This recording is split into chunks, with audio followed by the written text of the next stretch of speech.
بسم اللہ الرحمن الرحیم۔ آج ہم آپ کو بد ہضمی اور گیس کا علاج بتائیں گے۔ آنتوں کی سوزش اور مرغن غذاؤں کی وجہ سے اکثر لوگ شکایت کرتے ہیں کہ کھانے کے بعد ان کا پیٹ جو ہے وہ بھاری ہو جاتا ہے، بھوک جو ہے وہ بہت کم لگتی ہے، پیٹ میں گیس تیزابیت کی کمی کی وجہ سے اور تیزابیت کے بڑھ جانے کی وجہ سے بھی جو ہے گیس پیدا ہو جاتی ہے۔ سینے کی جلن سے کچھ لوگ محسوس کرتے ہیں، جس سے تیزابیت کا پتہ چلتا ہے۔ پیٹ کی خرابی کی وجہ سے جسم میں کمزوری کی شدت جو ہے وہ محسوس کرتے ہیں۔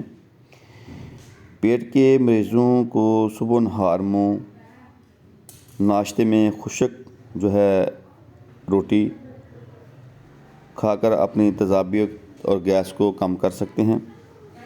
قبض کے مریضوں کے لیے جو کا دلیا بہترین غذا ہے۔ دوپہر اور رات کے کھانے میں سبزی گوشت بہترین غذا ہے۔ پرہیز میں غذا میں انڈوں، آلو، ٹماٹر، گوبھی، ساگ چاول سے پرہیز کرے اور ساتھ ساتھ تلی ہوئی چیزوں سے تمام چیزوں سے پرہیز کرے تو انشاءاللہ اس ٹپس کے استعمال سے جو ہے بد ہضمی اور گیس کا مکمل علاج ہو جائے گا۔ تو سنا مکی آپ نے 80 گرام لینی ہے، سونف 20 گرام، سونڈ 20 گرام، کرفس 40 گرام، نشادر 20 گرام، سبز الائچی 20 گرام، ست پودینہ 2 ماشا اور باقی آپ حسب ضرورت ان چیزوں کو لے سکتے ہیں۔ مساج اسٹور سے یہ تمام اشیاء آپ کو مل سکتی ہیں، تمام چیزیں مل سکتی ہیں۔ ان کو لا کر کوٹ کر ڈبہ میں سنبھال کے رکھیں۔